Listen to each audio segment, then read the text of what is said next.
Ustadz itu untuk tanya? Bukankah Al-Quran itu sudah jelas? Saya tanya dulu. Belajar Al-Quran, dalam Al-Quran ini perkataan siapa? Saya tanya Bapak dulu. Dikatakan di situ Al-Quran itu adalah perkataan Rasul. Anda salah benar. Oh, kalau saya tunjuk ayatnya gimana? Bahwa Al-Quran itu sungguh-sungguh adalah perkataan Rasul yang mulia. Di mana? Kalau saya tunjuk di mana? Gimana? Baik, sebentar, saya ambilkan Quran saya, sebentar. Sabar. Al-Quran itu perkataan firman Allah. Sunnah itu baru hadis, cerita dari Nabi Muhammad SAW. Kalau Anda pahami. Kok baru nyari hadisnya? Bukan hadis, Pak. Saya cari ayat Al-Quran saya, karena Al-Quran saya tidak saya ini. Oke, di dalam surat Al-Haqqah. Enggak, silakan buka surat Al-Haqqah. Pak, saya tidak pernah bilang saya hafal. Saya paham. Ya, saya bukan seperti Pak. Gini, ini tahu nggak kenapa? Di dalam Al-Quran, saya belum pernah ketemu ayat yang menyuruh umat muslim untuk menghafal Al-Quran. Coba tunjukkan di mana ayatnya, hafalah Al-Quran ini. Kalau ada, saya tutup channel saya. Ya, tidak ada, Pak. Suruh perintah menghafal itu di mana ayatnya? Di mana suruh menghafal ayat Al-Quran? Al-Quran itu tidak ada memang di sini dalamnya. Makanya ada. Kenapa kalian terus bilang hafal? Di mana suruh menghafal, di mana? Di ayat berapa disuruh menghafal? Hadis, Pak. Hafalan. Bagaimana kamu caranya kalau kamu tidak menghafal, kalau kamu sholat? Saya tanya Bapak. Yang saya tanya itu bukan ada orang yang hafal atau tidak. Yang saya tanya adalah perintah untuk menghafal. Oke, kembali lagi tadi pertanyaan Anda. Al-Quran perkataan siapa? Di dalam surat Al-Haqqah. Ya, di dalam surat Al-Haqqah ayat yang ke-40. Silakan buka, Pak. Al-Haqqah. Ya, silakan. Ya. Al-Haqqah ayat yang ke-40, bacakan. Ya, di sini saya bacakan. Di sini bunyinya innahu laqaulahu rasulun karim. Yang artinya adalah sesungguhnya itu, maksudnya adalah Al-Quran, adalah sungguh-sungguh perkataan Rasul yang mulia. Anda mau bantah itu terjemahannya? Terus, sampaikan. Ya, itu Anda kan tanya perkataan siapa Al-Quran itu. Ini menurut ayat ini, sesungguhnya innahu laqauluhu rasulin karim. Sesungguhnya dia, maksudnya Al-Quran itu adalah benar-benar perkataan Rasul yang mulia. Keberadaan surat Al-Haqqah aja Bapak tidak tahu itu dalam Al-Quran. Bagaimana mungkin Bapak? Besok cukur jenggot, Pak. Saya sudah kasih tahu. Ya Bapak hanya jenggotnya saja yang panjang, tapi isinya nggak ada. Loh, dengar dulu. Belajar itu bukan berarti kita bingung untuk mencari. Pak, dengarkan saya. Saya tahu Bapak orang baik. Ya, saya tahu. Saya melihat Bapak itu orang baik. Dengar Pak, dengar. Di dalam Al-Quran, sebentar Pak. Saya itu tidak pernah menjelek-jelekan Anda. Saya juga tidak menjelekkan Bapak. Gini, dengarkan Pak ya. Pak, dengarkan dulu, dengarkan Pak. Dengarkan. Apa namanya? Langsung ke ponis ke fisik saya. Enggak, oke gini, dengarkan Pak. Saya mau kasih tahu sama Anda. Oke, sebentar Pak. Saya mau kasih tahu sama Anda. Saya baca Al-Quran sudah 13 tahun Pak. Saya belum pernah ketemu ada ayat di dalam Al-Quran yang memerintahkan untuk panjangin jenggot. Saya belum pernah ketemu. Begini. Di dalam Al-Quran untuk memanjangkan jenggot memang tidak ada. Tidak ada. Oke, sudah. Artinya Anda tidak berpedoman, Anda tidak mencukupkan diri dengan Al-Quran. Anda pergi kepada kitab ini, kitab karangan itu, mazhab ini, mazhab itu, mazhab ini, mazhab itu. Anda tidak mencukupkan diri Anda dengan Al-Quran. Anda merasa Al-Quran itu tidak puas. Kenapa Anda tertawa? Apakah Anda puas dengan Al-Quran? Anda ini memang betul-betul tidak mengerti. Oke, silakan. Apakah Anda puas dengan Al-Quran? Dengar dulu. Al-Quran adalah kitab. Tidak lengkap. Menurut Anda lengkap atau tidak? Menurut Anda lengkap atau tidak? Hadis itu adalah perkataan Muhammad. Oke, sekarang saya tanya sama Anda. Oke, baik. Sekarang saya tanya sama Anda. Menurut Anda, Al-Quran itu lengkap atau tidak? Nyata lengkap. Lengkap. Kalau lengkap, Anda perlu nggak ke buku lain? Begini loh. Pak, pertanyaan saya sederhana. Kalau Al-Quran lengkap, kenapa Anda cari buku lain? Loh, kenapa Anda ketawa? Pertanyaan saya sederhana. Saya tanya dulu. Anda kitabnya apa? Injil. Perkataan Injil itu dari mana? Nah, Anda kok ingin mengalihkan topik ini? Nah, saya tanya dulu. Saya balik ini. Dari para saksi mata dan pelaku peristiwa. Peristiwa. Siapa yang memperistiwakan? Kenapa Anda percaya? Karena itu disampaikan oleh para saksi mata yang kredibel menurut saya. Yang hidup sejamannya. Terus Al-Quran siapa yang menyampaikan di dunia ini? Oke, sekarang saya tanya sama Anda. Apakah Anda percaya bahwa Al-Quran itu 100% firman Allah kepada Muhammad? Saya percaya. Oke, saya buktikan. Di dalam surat Al-Ahzab ayat 40, "Makana Muhammadin aba ahadin min rizalikum, walakin rasulin wa khataman nabiyyin." Kurang lebih seperti itu, saya nggak hafal Arabnya. Yang artinya begini bahasa Indonesianya. Makana Muhammadin, Muhammad itu tidak lain makana Muhammadin aba ahadin min rizalikum. Makana Muhammadin, ya. Muhammad itu bukanlah bapak dari seorang laki-laki di antara kalian. Siapa yang ngomong di situ? Pak, jawab dulu. Anda kan mengatakan bahwa Al-Quran 100% firman Allah, betul? Sekarang saya tanya, yang berkata di dalam surat Al-Ahzab 40, Muhammad itu bukanlah bapak dari seorang laki-laki di antara kalian. Siapa yang berbicara di situ? Anda itu. Pak, pertanyaan saya simpel. Siapa yang berbicara di ayat itu? Allah. Allah berbicara kepada siapa? Makanya kita harus buka lagi ayatnya. Oke, baca, silakan. Al-Ahzab 40, silakan baca. 1.000 orang yang nonton ya, disaksikan ya teman-teman ya. 1.000 penonton yang melihat. Ya. Zuma lari terus sama saya. Kemarin saya bilang sama dia, Zuma kalau kamu nggak berani 1 lawan 1 dengan saya diskusi, kamu pakai rok. Udah saya bilang sama Zuma. Ya, sampaikan kepada Zuma ya. Ustadznya aja saya bikin begini, gimana Zumanya? Coba. Ya.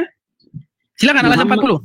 Saya bukan ustadz loh, saya bukan ustadz. Wah, malu mengakui di hadapan saya Anda malu mengakui Anda seorang ustadz.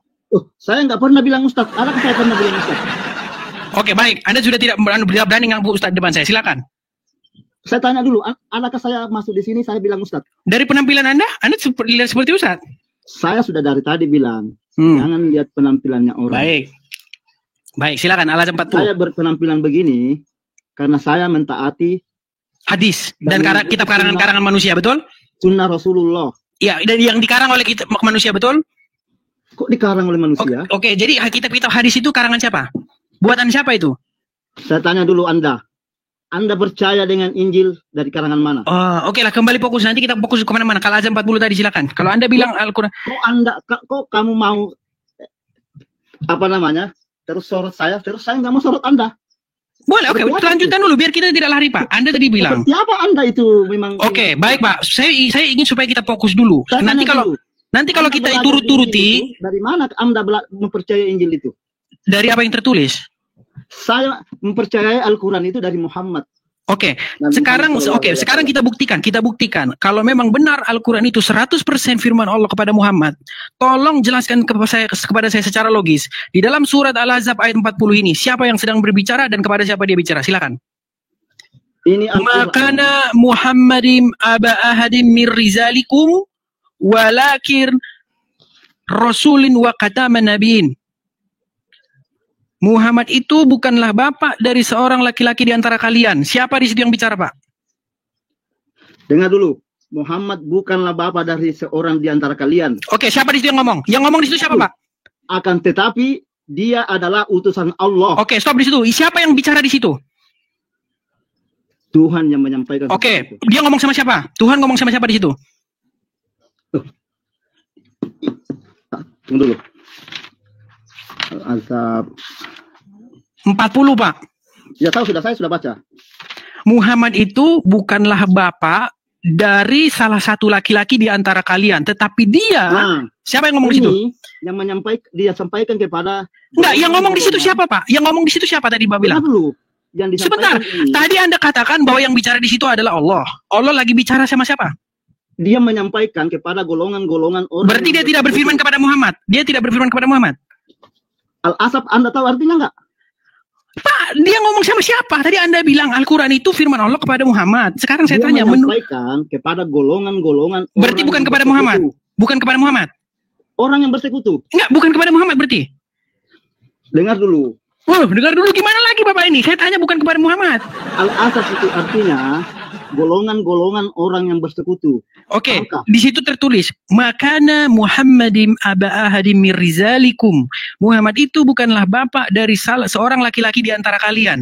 Di sini Allah sedang bicara kepada siapa? Muhammad bukanlah bapak dari seorang di antara kalian. Oke, siapa di situ Allah sedang bicara kepada siapa? Adalah utusan Allah dan penutup para nabi. Oke, siapa di situ? Oke, Allah bicara kepada siapa di situ? Dengar dulu. Dan penutup para nabi. Tidak ada kenabian sesudahnya sampai hari kiamat. Oke, di situ Allah ngomong sama siapa? Perbuatan kalian. Ya, di situ Allah ngomong sama siapa, Pak? Iya, pertanyaan saya di situ Allah ngomong sama siapa? Kalian itu orang-orang yang menyekutui Nabi Muhammad termasuk Pak, Anda. saya tidak tahu, tidak tanya siapa di situ kalian. Yang saya tanya di situ Allah sedang berbicara kepada siapa? Itu termasuk Anda yang disampaikan. Berarti tidak berbicara kepada Muhammad. Itu termasuk Anda. Pak, berarti tidak berbicara kepada Muhammad. Ini dia berbicara pada orang yang disekutukan. Bukan kepada Muhammad, bukan kepada Muhammad. Ya. Oke, tadi Anda bilang Al-Quran adalah firman Allah kepada Muhammad, betul? Firman Allah, makanya ada namanya surat. Surat itu adalah kejadian-kejadian yang pernah dilakukan. Begitu, Pak. Bapak ini Pak, salah. yang saya tanya, apakah di situ Allah sedang berfirman kepada Muhammad? Jawabannya iya atau tidak? Ya. Oke, berarti Allah berfirman kepada Muhammad, Muhammad itu bukanlah bapak dari seorang laki-laki di antara kalian, tetapi dia gitu. Allah ngomong sama Muhammad gitu. Dengar dulu. Enggak, saya tanya, Allah ngomong sama Muhammad gitu, kayak begitu. Saya lagi menjelaskan ya. Silakan. Silakan dengarkan. Di dalam Al-Quran itu adalah risalah-risalah dari awal dunia sampai akhir. Paham? Kitab. Tuhan, malah lari kemana-mana Bapak ini. Bukan lari kemana-mana. Anda yang tidak pahami. Anda tadi membuat klaim bahwasanya Al-Quran itu adalah firman Allah, 100% firman Allah kepada Muhammad. Anda membuat klaim seperti itu. Tetapi ketika saya baca, isinya kok begini. Ini yang disampaikan kepada seluruh. Iya, berarti di situ Allah tidak sedang berbicara kepada Muhammad. Tahu nggak Al-Quran ini Al-Baqarah apa?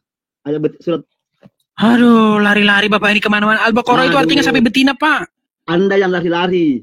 Loh, saya tanya Bapak kemana, lari kemana? Al-Imran sampaikan sama siapa? Menurut kepercayaan Anda, itu firman Allah kepada Muhammad. Betul?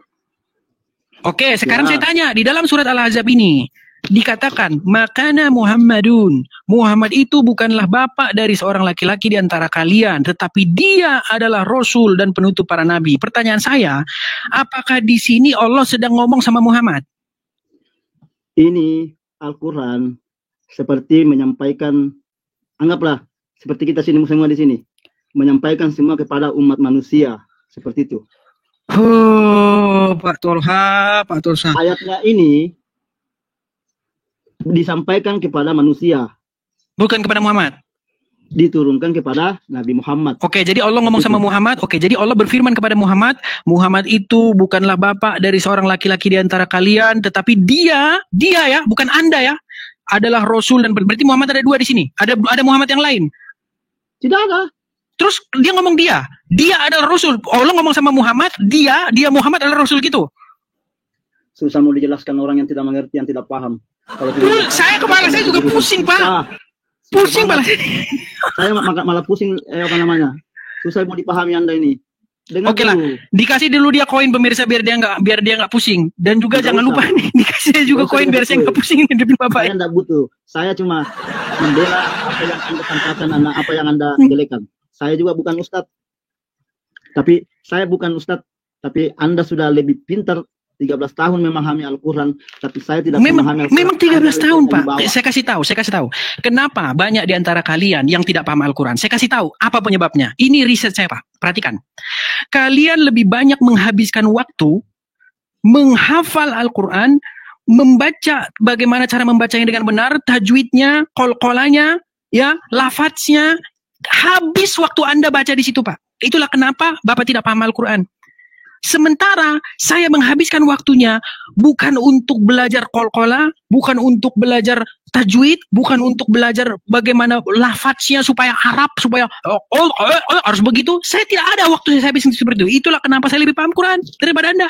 Bukan. Kalau lebih membaca, kalau keindahan membaca, oke, Anda mungkin lebih pintar membaca Quran indah. Tapi kalau isinya, no. Saya lagi yang ngomong ya. Silakan. Saya lagi yang ngomong. Silakan. Kenapa seperti itu? Kita harus memperbaiki ejaannya, bahasa apa namanya, cara bacanya. Karena di dalam Al-Quran satu aja yang salah baca itu sudah melebar bacaannya, sudah melebar artinya. Anda mungkin tidak paham itu karena Anda cuma mencari kesalahan di dalam Al-Quran, mempelajari Al-Quran, artinya mencari kesalahan aja di situ untuk memperdebatkan seperti itu. Pak, dengarkan. Kalau kami belajar Al-Quran bukan memperdebatkan, Tapi bagaimana kalau kami membacanya dengan tartil yang benar, kol-kolannya dengan yang benar, seperti itu. Tapi artinya tidak tahu, ya kan? Artinya Habis harus dipahami. Iya, tapi Anda sudah terlambat, sudah terlalu tua Anda untuk memahami artinya karena habis waktu. Sebentar, Bang. Pak, habis waktu kalian. Ya, habis waktu kalian untuk membaca indah. Sementara artinya Anda sudah telat, sudah meninggal duluan baru Anda tahu artinya. Orang beragama itu tidak ada namanya kata terlambat sampai Buktinya sekarang Bapak lebih mengerti tajwidnya, lebih mengerti bagaimana mengkol-kolanya, tapi tidak tahu artinya. Padahal esensinya adalah Anda harus tahu maknanya. Dikatakan di situ dikatakan, sesungguhnya kami turunkan Al-Quran ini dalam bahasa Arab supaya kamu memahaminya, Pak. Memahami, Pak, bukan menghafal, memahami. Betul. Kenapa Bapak sekarang menghabiskan waktu untuk menghafal ketimbang memahami? Saya setuju. Ya, kenapa Anda lebih sibuk menghafal ketimbang memahami? Bagaimana Anda melakukan sesuatu, melakukan sholat, kalau Anda tidak menghafal? Pak, saya tanya sama Anda, apakah pernah ada di dalam Al-Quran perintah untuk sholat bahasa Arab? Ini sudah yang Anda tidak pahami. Pak, saya 13 tahun baca Quran. Tunjukkan satu ayat di dalam Al-Quran. Sholatlah kalian dalam bahasa Arab. Kalau ada, saya tutup channel saya, pensiun saya, Pak. Aku tanya dulu, Al-Quran itu bahasa apa? Menurut Al-Quran dikatakan Arabian mubin, bahasa Arab yang jelas. Yang diturunkan? Maksudnya? Anda sudah paham nggak kalau sholat? Sholat itu harus baca apa? Di dalam sholat, ya misalnya Anda harus baca Al-Fatihah, Bismillahirrahmanirrahim, Alhamdulillahirabbil alamin, Ar-Rahmanirrahim, Maliki yaumiddin, Iyyaka na'budu dan seterusnya, ya kan? Nah, sekarang saya tanya sama Anda, esensi yang saya tanya adalah begini, apakah ada di dalam Al-Quran perintah supaya sholat dalam bahasa Arab? Tunjukkan kalau ada. Tidak ada perintah. Tidak ada. Kenapa Anda bilang sholat harus bahasa Arab? Tuh. Tapi perintah di Nabi, di hadis ada bahwa sholatlah kamu seperti kamu. Ya, enggak, oke, gini. Di dalam hadis ada kata-kata sholatlah kamu sebagaimana kamu melihat saya sholat. Apakah di situ tentang bahasa? Apakah di situ tentang bahasa atau tentang tata cara? Ini sudah yang Anda tidak paham sedikit. Contohlah. Pak, justru Anda tidak mengikuti sunnah. Sekarang saya tanya sama Anda. Saya tanya, Pak, dengarkan. Dengar dulu. Enggak, ini penting ini, Pak. Dengarkan. Ini penting. Ini untuk pendidikan untuk orang-orang awam. Dengarkan, Pak. Dengarkan, Pak, ya. Anda juga memahami. Saya lagi. Ini bukan masalah sholat. Ada enggak orang ajan di seluruh dunia menggunakan bahasanya sendiri-sendiri? Karena sudah termakan oleh dogma bahwasanya sholat itu harus bahasa Arab. Tidak. Karena itu memang sudah diwajibkan. Tidak ada. Oke, saya tanya Anda. Oke, saya tanya Anda. Oke, sebentar, Pak. Saya tadi dengan Anda. Belajar Al-Quran itu harus dipahami. Nah itu, kenapa kalian lebih sibuk menghafal? Kenapa kalian lebih sibuk membaca kol-kolannya, tajwidnya? Kenapa lebih sibuk dengan itu? Dengar dulu. Karena tujuan kalian membaca Al-Quran bukanlah untuk mengerti maknanya, tetapi mencari amal. Itu yang kalian cari. Kenapa kalian tidak paham isi Al-Quran? Karena baca Al-Quran mau cari amal, bukan mau cari maknanya. Itu bedanya kita, Pak. Dengar dulu. Itu bedanya kita, Pak. Saya kasih tepuk tangan dulu pemirsa, tepuk tangan dulu. Di Nasrani itu ada nggak diajarkan orang untuk menyanyi? Apa? Di Nasrani itu ada nggak untuk diajarkan orang menyanyi kalau lagi ibadah? Ada banyak. Memang ada dari. Nah, ada. Ada. Kalau Bapak baca, ketika Musa menyeberangi Laut Teberau, bagaimana mereka di situ memukul gendang dan rebana, memuji-muji Tuhan. Apakah kalian tidak melakukan hal sama? Apakah kalian tidak memukul-mukul gendang dan rebana, menyanyikan untuk Muhammad? Ya Rasul, salamu alaika. Ya Rasul, salamu alaika. Anda lakukan nggak itu? Ngaku dulu, Anda lakukan nggak? Saya tidak lakukan. Teman-teman Anda lakukan tidak? Kalau saya tidak lakukan. Iya, teman-teman Anda memukul gendang dan rebana nggak menyanyi untuk Muhammad? Karena saya menganggap itu musik adalah haram. Oke, saya nggak tanya Anda. Bagi Anda musik haram. Teman-teman Anda yang Muslim, mereka bernyanyi-nyanyi, memukul gendang, memukul rebana, bernyanyi-nyanyi, menari-nari. Mereka melakukan itu tidak? Jawab, betul atau tidak? Begini, saya setuju. Ya, jangan begini, dijawab dulu, betul atau tidak itu? Saya setuju dengan perkataan bahwa ada yang menghalalkan. Jangan langsung sudah. Di mana dalilnya bahwa musik haram dalam Al-Quran? Kalau langsung sudah, Apa dalilnya? Tunggu dulu saya carikan. Tunjukkan Pak. Saya 13 tahun Pak lamanya membaca Al-Quran. Bapak jangan ajari saya Quran. Saya yang ngajari Anda Quran. Bahkan Anda katakan tadi, saya tanya sama Anda nih, sambil Anda cari ayatnya. Pak, pernah nggak Muhammad sholat di dalam bahasa yang tidak dia mengerti? Pernah nggak dia sholat di dalam bahasa asing? Pernah nggak? Maksudnya bagaimana? Pernah atau tidak Muhammad sholat berdoa kepada Allah dengan bahasa asing yang dia tidak mengerti? Pernah nggak dia lakukan itu? Kita berdoa itu harus mengerti. Oke, berarti Muhammad tidak pernah sholat dalam bahasa asing, betul tidak? Bahasa asing seperti apa? Bukan bahasanya dia. Contoh dia sholat pakai bahasa Inggris, pakai bahasa Jepang. Pernah nggak dia sholat pakai bahasa yang bukan bahasa dia? Nah memang Al-Quran diturunkan dalam bahasa Arab aja. Oke, Muhammad sholat di dalam bahasa yang dia mengerti, di dalam bahasa yang dia paham. Kenapa Anda sholat dalam bahasa asing, sedangkan Muhammad sholat dalam bahasanya sendiri? Anda itu selalu mau menyamakan. Anda tidak mau menjawab itu. Begini dulu, Anda itu kita itu sudah ada patokan, tidak boleh lagi ada A, B seperti Nasrani contoh, bisa bahasa ini, bisa bahasa itu, kecuali berdoa. Bapak ini lari kemana-mana, Pak. Sudahlah, saya rasa saya memang terlalu tinggi membahas hal-hal yang tinggi kepada Bukan Bapak. terlalu tinggi. Saya ingin membahas hal-hal yang sederhana-sederhana saja, Pak. Anda ya. itu memponis, bukan terlalu tinggi. Saya cuma mau bilang begini, ya. Kalau Anda membaca Al-Quran, Pak, di dalam Al-Quran itu, di dalam surat Ali Imran ayat yang ke-7, Al-Quran itu hanya dibedakan menjadi 2 macam ayat. Yang pertama ayat-ayat yang muhkamat, yang artinya adalah jelas. Yang kedua adalah mutasabihat, yang artinya adalah samar. Nah, untuk ayat-ayat yang mutasabihat ini dikatakan, tidak seorang pun yang mengerti takwilnya kecuali Allah. Ya, kalau sudah dikatakan oleh Al-Quran, tidak seorang pun mengerti takwilnya kecuali Allah. Pekerjaan sia-sia tidak Anda mencari takwilnya? Saya tanya dulu. Anda salah kalau bilang pekerjaan sia-sia. Oh, di situ dikatakan hanya Allah yang mengerti takwilnya. Kenapa Anda mencoba-coba mencari takwilnya?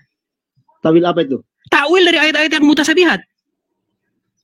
Anda sebenarnya terlalu mendalam pemahamannya di Al-Quran. Iya, karena saya terlalu mendalam itu, Pak. Makanya saya tahu tentang Al-Quran. Dari sini saya mengajarkan Anda. Dengar dulu. Anda mendalam sekali dalam Al-Quran. Tapi Anda itu seperti burung beo. Seperti itu. Nah. Kok burung beo sih? Sama halnya kalau kita sekolah. Sekolah itu kita tidak bisa katakan, oh saya bisa. Saya hebat. Maukah saya katakan saya bisa? Oke, baik. Kalau Al-Quran sendiri sudah mengatakan bahwasanya ayat-ayat di dalam Al-Quran itu hanya ada 2 macam. Yang muhkamat artinya jelas. Jelas. Untuk apa saya cari guru karena di situ sudah jelas? Oke lah, saya beli pelajaran. Terus saya belajar di rumah saya. Terus saya bilang, saya sudah tamat ini kelas 6. Saya sudah tamat SMA. Oke, sekarang saya tanya apakah Allah kurang cerdas menyampaikan firman-Nya sehingga Anda harus cari orang lain untuk membantu Allah menjelaskan firman-Nya? Al-Quran itu turun ke siapa? Saya tanya sama Bapak, apakah Allah kurang cerdas memberikan firman-Nya kepada umat manusia termasuk Anda sehingga Anda harus cari Ustadz A, Ustadz B, Ustadz C, Ustadz D untuk membantu Allah menjelaskan firman-Nya kepada Anda? Saya tanya lagi Anda. Saya jawab.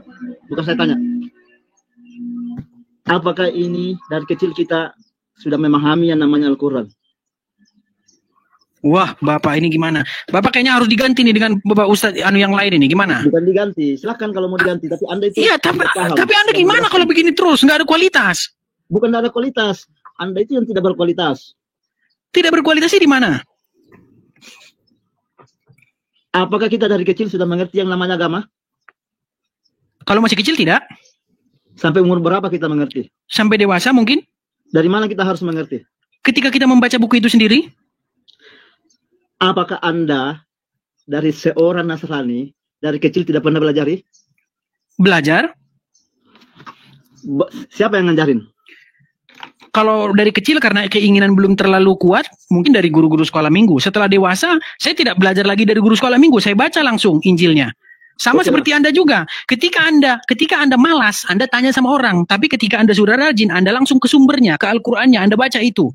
Ketika Anda mungkin ada sedikit tidak paham, boleh Anda tanya, menurut ulama ini, menurut ulama itu, boleh.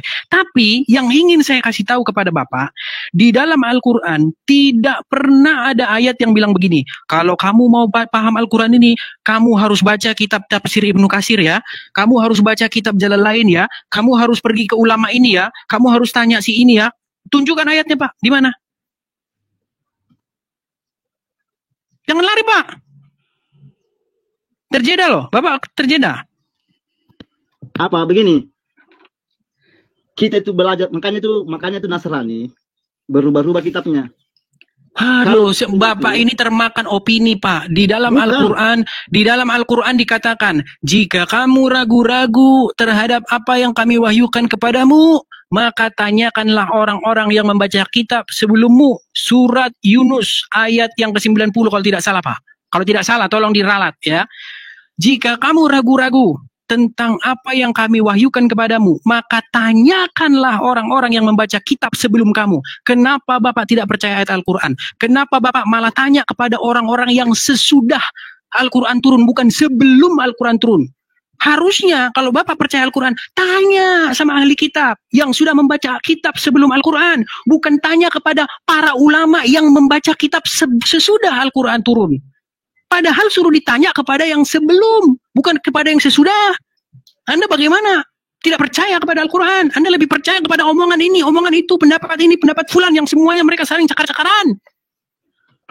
Begini loh. Karena Anda tidak kembali kepada Al-Quran. Anda lebih percaya kepada pendapat ini, pendapat itu yang semuanya mereka juga bertentangan. Mazhab ini, mazhab itu bertentangan. Masalah kunut aja kalian tidak selesai-selesai. Kapan saya mau dikasih kesempatan ngomong? Silakan. Begini. Makanya sering terjadi perubahan-perubahan seperti umumnya juga Kristen, perubahan-perubahan karena tidak bersanad. Tahu nggak bersanad? Pak, sanad itu justru membuktikan ketidakakuratan informasi itu atau jauhnya informasi itu dari sumber sejarah. Saya kasih contoh. Kalau Anda ingin bercerita kepada anak Anda tentang bapak Anda, perlu nggak Anda sanad? Saya tanya. Kata dulu. Pak, simpel. Tadi kan Anda mempermasalahkan sanad. Kata si fulan berkata kepada si fulan, kata katanya. Itu kata Anda bagus. Sekarang saya tanya. Justru kalau sanadnya makin panjang, silakan. Saya lagi ngomong. Kenapa Al-Quran itu tidak pernah berubah dari awal diturunkan sampai sekarang? Karena sanadnya jelas. Di dalam Al-Quran tidak ada sanad, Pak. Cari yang tidak jelas, tidak seperti Nasrani. Itu berubah. Ya, ini Bapak termakan informasi. Oke, sekarang saya tanya. Al-Quran itu sudah bersanad dari dulunya. Bagaimana caranya kamu tahu? Oke, di mana sanadnya Al-Quran, Pak? Tunjukkan. Di mana sanadnya Al-Quran? Bapak itu tahu Al-Quran dari mana? Pak, di dalam Al-Quran tidak ada ditulis di sini dari si ini nggak ada, Pak. Bunyi ayat pertama di dalam Al-Quran, Bismillahirrahmanirrahim, Alhamdulillahirabbil alamin, Ar-Rahmanirrahim, Maliki yaumiddin. Di mana di situ sanadnya, Pak? Anda tidak lihat ini siapa penanggung jawab? Pak, itu kata pengantar bukan Al-Quran, Pak. Itu kata pengantar bukan Al-Qurannya. Itu sudah namanya bersanad. Iya, tapi itu informasi itu ada di luar Al-Quran, bukan di dalam Al-Qurannya, Pak. Al-Quran itu tidak langsung turun aja. Kamu dapat, saudara. Tidak mungkin. Ada yang nulis, ada yang jelaskan. Siapa yang nulis Al-Quran? Siapa yang nulis Al-Quran? Ada yang menyampaikan. Iya, siapa yang nulis Al-Quran? Makanya Al-Quran itu tidak berubah-berubah. Iya, Pak. Saya tanya, siapa yang menulis Al-Quran? Makanya kita lihat seperti ini. Siapa sih sanadnya yang bertanggung jawab? Kalau Bapak bilang tidak berubah-ubah, sebenarnya Bapak juga salah. Sekarang Bapak tahu nggak bacaan Al-Quran yang berbeda-beda? Bacaan Al-Quran yang berbeda-beda memang ada pada. Memang ada. Oke, itu buktinya berubah nggak? Tidak berubah sama sekali. Iya, kok udah beda-beda kok tidak berubah? Bacaan Hafs, bacaan Wars beda nggak? Bacaan Qalun beda nggak? Bacaannya beda. Iya, artinya oke, kalau beda berarti artinya beda. Itu beda di ujungnya naru. Seperti Iya, yang kamu iya, makanya saya bilang, oke, kita kasih contoh aja Pak tentang tayamum. Saya tanya sama Anda, menurut versi Hafs atau menurut versi Kolun atau menurut versi yang manapun, orang bertayamum ketika tidak menemukan air dia bertayamum, di situ dikatakan karena bersentuhan dengan perempuan. Bersentuhan di situ apa? Persentuhannya segini. Oke, tapi tahu nggak Anda menurut mazhab lain itu bersentuhan di situ artinya berhubungan badan? Makanya. Enggak, saya tanya dulu, tahu nggak bahwa ada mazhab lain yang mengatakan bersentuhan di situ bukan bersentuhan fisik begini, tapi berhubungan badan, berhubungan seksual. Tahu nggak? Anda tahu itu nggak? Makanya kata-kata. Enggak, sebentar. Anda tahu itu tidak? Tahu itu tidak? Tahu. Oke. Menurut mazhab lain, bersentuhan itu artinya berhubungan badan. Menurut mazhab lain, bersentuhan itu artinya sentuhan kulit. Sudah beda nggak? Beda nggak itu? Artinya begini. Enggak, saya tanya, beda nggak itu? Saya tanya. Enggak, maksudnya ini. Enggak, saya tanya dulu sama Bapak. Beda nggak itu? Begitu. Selemurin nggak begitu? Aduh, urkelah. Sekarang Bapak, karena Bapak saya sarankan kepada Pak Tafsah untuk mendalami lagi Al-Quran, ya, belajar terus isi Al-Quran, ya, nanti mungkin 15 atau 20 tahun lagi silakan Bapak temui saya lagi. Saya sarankan juga ke Bapak, ke Anda, siapa sih namanya? EDTV. EDTV, silakan Anda mempelajari lebih detail lagi, jangan cuma mencari sesuatu yang menyalahkan, mencari sesuatu. Saya sebagai muslim juga, dari saya sekarang belajar, sampai tutup usia itu tidak akan berhenti saya belajar. Bagus, bagus. Tapi saya sarankan sama Anda, jangan Anda habiskan waktu Anda untuk belajar sesuatu yang tidak dikatakan Al-Quran. Karena saya lihat, semua yang Anda katakan itu adalah pendapat, bukan kata Al-Quran sendiri. Anda sudah belajar dari pendapat, bukan dari Al-Quran. Bukan. Anda itu, jangan cuma dipahami Al-Quran itu sebatas kulitnya. Artinya, justru saya membaca isinya Pak, sedalam-dalamnya saya baca. Anda itu cuma membaca kulitnya, tapi tidak memahami isi dalamnya. Loh, justru Anda yang tidak paham. Kalau Anda itu memahami, Anda itu saya yakin mendapatkan hidayah 100% akan masuk Islam. Pak, justru karena saya sudah mendalami, saya akan mengundang Bapak supaya Bapak dibaptis dan mengikut Yesus. Anda itu mendalami. Oke, sekarang saya tanya. Sekarang saya tanya. Sekarang saya tanya sama Anda. Bapak mau ikut yang sekarang ada di kubur, di makam, atau mau ikut yang sekarang sudah ada di surga? Maksudnya bagaimana yang di kubur? Oke, saya tanya, Anda pengikut siapa? Apakah Anda pengikut Muhammad tidak? Ya. Di mana Muhammad sekarang? Anda katakan Nabi Muhammad sekarang di mana? Nabi Isa sekarang di mana? Enggak, sebelum ke sana saya tanya, Muhammad ada di mana? Nabi Muhammad sekarang, anggaplah versi mata kita sekarang, dia adalah sudah meninggal. Contoh. Oke, di mana? Sekarang di mana? Di makam, betul? Anggaplah kamu bilang di makam ya, oke. Oke, di makam. Sudah meninggal, betul? Ya. Berarti Anda pengikut orang meninggal? Begini. Pak, jawab dulu pertanyaan saya. Berarti Anda pengikut orang meninggal? Pengikut bagaimana sih maksudnya? Sekarang saya tanya, apakah Anda pengikut Muhammad? Dia adalah Nabi saya. Apakah Anda pengikut Muhammad? Ya. Oke, di mana sekarang Muhammad berada? Sekarang, anggaplah katakan dia sudah meninggal. Bahasa umumnya. Oke, di makamnya, di kuburnya, ya, betul? Di kuburnya. Oke, berarti dia sudah meninggal, sudah wafat, sudah mati. Berarti Anda pengikut orang mati? Pengikut orang mati bagaimana? Tadi berarti Anda bukan pengikut Muhammad? Sebelum mati dia sudah menurunkan. Enggak, sekarang ini dia masih hidup atau sudah meninggal? Sudah meninggal. Sudah meninggal, berarti Anda pengikut orang meninggal? Kok dikatakan saya pengikut orang meninggal? Oh, Muhammad masih hidup atau sudah meninggal? Sudah meninggal. Apa Anda pengikut Muhammad? Ya. Berarti Anda pengikut orang yang sudah meninggal? Iya, saya pengikut dengan. Makanya saya bilang sama Bapak, saya setelah mendalami agama, mendalami habis-habisan, saya nggak mau kata ini, saya dalami, saya cari kebenaran. Saya mau ikut Yesus yang hidup. Saya tidak mau mengikut orang mati, Pak. Saya mau mengikut Yesus yang hidup. Karena Yesus berkata, akulah jalan dan kebenaran dan hidup. Tidak ada seorang pun yang datang kepada Bapa kalau tidak melalui aku. Saya tanya Anda. Saya tanya Anda lagi. Saya lagi yang bertanya ya. Silakan. Bagaimana kamu yakin Yesus itu hidup? Karena tertulis di dalam Alkitab dari para saksi mata dan para pelaku firman, mereka melihat meraba firman yang hidup, yaitu Yesus Kristus. Dia tulis kesaksian mereka. Apa yang mereka lihat, apa yang mereka raba, dituliskan di situ. Sama dengan Anda. Anda Isakah atau siapa? Anda tadi tanya, dari mana Anda tahu bahwa Yesus hidup? Saya jawab dari kesaksian oke. para saksi mata.